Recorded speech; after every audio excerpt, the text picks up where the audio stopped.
Amaro y'Imana bane namwe nshuti bakundwa mwashimye gukurikirana ibiganiro bica hano kumbonesha kure yanyu ya BTV Burundi. Numwanya mwiza kugira tubashikirize amakuru mu Kirundi. Amakuru duhera ku ngingo nkuru ziyagize. Leta y'u Burundi yashize ibiciro by'abantabanduka by'igugwa ry'ubutaka bwo kuba kamwo ubwo rwandiko rwashizwe ko umukono n'ubushikiranganje butatu ari bwo bushikiranganje bw'ubutunzi, inyubako hamwe n'ubutungane.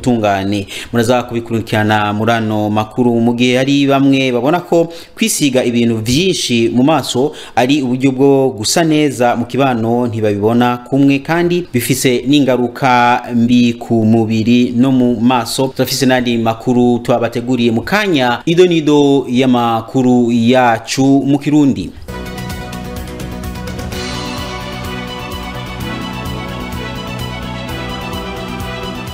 Nongeye kubaramutsa ndabani ikaze kugira mukurikirane idonido y'amakuru yacu mu Kirundi. Namenyesheje mu ntangamarara yuko leta y'u Burundi yarashizeho ibiciro ntabanduka byo kugura ubutaka mu Burundi. Ivyo rero bikaba vyashizwe ko umukono mu rwandiko rwatewe ku mukono n'abashikiranganje batatu, abwo bushikiranganje bw'inyubako, bushikiranganje bw'ubutunzi ndetse n'ubushikiranganje bw'ubutungane. Elvis Munyane. Leta y'u Burundi yashinze ibiciro ntabanduka vy'igurwa ry'ubutaka bwo kubakamwo mu itegeko nshikiranganje ryatewe ku mukono kwigenekerezo rya 27 Ruhuma n'abashikiranganje bajejwe ubutunzi, inyubako hamwe n'ubutungane. Leta y'u Burundi yashinze ibiciro ntarengwa vy'igurwa ry'ubutaka haba mu gisagara ca Bujumbura no mu gihugu hagati. Nk'uko tubisanga muri ubwo rwandiko, ubutaka buri hagati mu gisagara ca Bujumbura buzogurwa amafaranga angana imiliyoni 70 z'amarundi ku buringanire bwa are imwe, nayo mu mpera z'igisagara buzogurwa amafaranga ibihumbi 800, nayo ku mugwa mukuru wa politike Igitega ubutaka bwo mu gisagara hagati imiliyoni 19 n'ibihumbi 200 ku buringanire bwa are imwe. Ku nkengera z'igisagara hakazogurwa amafaranga ibihumbi 960. Muri ubwo rwandiko mu bisagara bikuru, ibibayabaye hamwe na bito bito, ikiguzi c'ivyo bibanza kizova kuko ivyo bisagara bitunganijwe hisunzwe itunganywa ryemewe na leta y'ubwo butaka. Abo bashikiranganje basaba ubuyobozi bukuru bwo gutoza amatagisi OBR, ibisata bijejwe gutunganya amatongo n'itunganywa ry'ibisagara gufasha ko iryo tegeko rija mu ngiro mu maguru masha. Mu gihe hari bamwe babona ko kwisiga ari byo tuma umuntu asa neza, abandi mu kibano siko babibona kandi ivyo ko bikaba bifise n'ingaruka mbi mu mubiri na cane no mu maso. Ni nkuru ya mugenzi wacu Ninti ya Martha Ingabire. Mu gihe hari bamwe babona ko kwisiga ibintu vyinshi mu maso ari uburyo bwo kurondera ubwiza, mu kibano ntibibonwa kumwe. Umwe mu bakora umwuga wo gusiga abantu mu maso aratuyagira. Ku bwanje hari abikora bibaza yuko kwisiga ibintu vyinshi ucuba mwiza cyane. Ico bihindura muri societe nuko abamubona baramwiyumvira ukundi kuntu bivanye n'ahantu bagejeje ivyiyumviro, kuko twese ntitwiyumvira kumwe.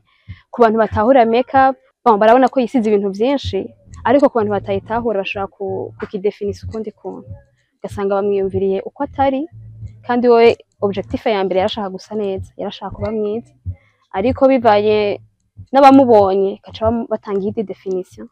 Hama no kuri jewe biragira ingaruka mbi. Ashaka kuvuga ati nisigiye kwa Tusela, antuka iyo umuntu afise ibintu vyinshi akaca avuga ko yisigiye iwanje, birafise ikintu kuri jewe bikorora, kuko kwisiga ibintu vyinshi ntuburi mwiza cyane nkuko byategerezwa. Arongera aratubwira ko kwisiga ibintu vyinshi ku mubiri bifise ingaruka ku muntu abikora kenshi, harimwo no gusaza k'umubiri. Wewe warashaka kuvyiyumvamwo, ariko birafise n'ingaruka mbi ku mubiri wiwe, kuko iyo umuntu agize makeup nyinshi umubiri uraremeka kandi umubiri urasaza n'ingoga mu gihe agumya abikora cyane. Mwomenya ko abantu bakuze kwisiga ibintu vyinshi mu maso baba bafise intumbero yo kwishushanya n'umuntu kanaka, navyo bigaheza bigatuma abantu babayoberwa. Umwimbu w'ibigori utegerezwa kugura kugurirwa mu bibanzwa bizwi n'amategeko kandi umwimbu ukazogurwa amafaranga 1,700 ku kilo. Ivyo vyavuzwe n'umushikiranganje w'intwaro yo hagati mu gihugu Martin Niteretse mu rwandiko yandikiye ababuramatari bose bagize intara z'u Burundi. Eric Nibaruta mu itangazo ry'ubushikiranganje bw'intwaro yo hagati ryashizwe habona kwigenekerezo rya 20 ntwarante umwaka wa 2025 umushikiranganje w'intwaro yo hagati mu gihugu iterambere rusangi n'umutekano Martin Niteretse yarandikiye ababuramatari bose batwara intara zose zigize igihugu cacu c'u Burundi umukuru w'igisagara ca Bujumbura hamwe n'umugenduzi mukuru w'igipolisi mu Burundi aho yabibukije ko umwimbu w'ibigori utegerezwa kugurirwa mu kibanza kizwi n'amategeko no guhangana n'inyonyezwa ry'umwimbu bawucisha mu kinwabi bawujana mu bihugu duhana imbibe. Muri iryo tangazo haramenyeshejwe kandi ko abadandaza bategerezwa kugura umwimbu ku mafaranga 1,700 ku kilo. Uzofata aguze umwimbu munsi y'ayo mafaranga azofatwa nk'uriko akora urudandazwa rutemewe n'amategeko, nayo ibigori bizofatwa bitaguriwe ahantu hazwi n'amategeko bizoja bifatwa. Umushikiranganje Martin Niteretse yasabye ko hokomezwa inyabunde kugira ngo bahangane n'abacisha umwimbu mu nzira zitemewe n'amategeko. Kubijanye n'ifumbire yarasavye ko hotuzwa abadandaza ifumbire ku madandarizo no mu mihana canke hanze y'igihugu kuko bihungabanya amikoro y'abanyagihugu. Mwomenya ko iri tangazo rije rikurikira iryari ryashizwe habona n'umushikiranganje w'uburimyi ubworozi n'ibidukikije ku wa 18 ntwarante uyu mwaka wa 2025 aho yibutsa ko umwimbu w'ibigori by'agatasi uzogurwa amafaranga 1,700 ku kilo. Mwomenya ko iri tangazo rije rikurikira iryari ryashizwe habona n'umushikiranganje w'uburimyi ubworozi n'ibidukikije ku wa 18 ntwarante uyu mwaka wa 2025 aho yibutsa ko umwimbu w'ibigori by'agatasi uzogurwa 1,700 ku kilo. Inkuru yaciye nyuma y'ano makuru tushikizwa na Florence Irankunda aho waza kudushikiriza amakuru avugwa hirya no hino mu makungu. Mu kigo c'ibitaro vya Jemeri i Roma abantu benshi cyane b'abakirisu bari bakoraniye imbere y'igishushanyo ca Yohani Paulo wa kabiri kuva mu gitondo cyo ku munsi w'Imana igenekerezo rya 23 ntwarante barindiriye kubona Papa Francisco. Icapa kirika amabendera y'ibihugu byose byo kwisi hamwe n'indirimbo byari birindiriye umukuru wa Ecclesia Katolika. Igihe cy'isaha 6 z'umutaga Papa niho yaboneka ku isaha ya Angelus. Ku myaka 88 yiwe Papa Francisco yari yambaye impuzu yera ari ku ntebe yiwe y'ibimuga mu maso hiwe haboneka cyane ko akigwaye. Yararamukije abakirisu n'ukuboko bigaragara ko by'ukuri adashobora kugushira hejuru cyane. Buca sohoka ibitaro abaganga bari bamenyesheje mu kiganiro n'abamenyesha makuru ko Papa yari mu bitaro kuva ku igenekerezo rya 14 ruhuhuma kubera indwara y'amahaha yahavuye ihinduka vuba cyane indwara y'amahaha abiri azoshobora kuva mu bitaro agasubira mu nziwe i Sainte Marthe ku munsi w'Imana. Bavuze ko ubuzima bwiwe bumeze neza mu kiringo c'indwi zibiri bubandanya gutera imbere naho hari ingorane zibiri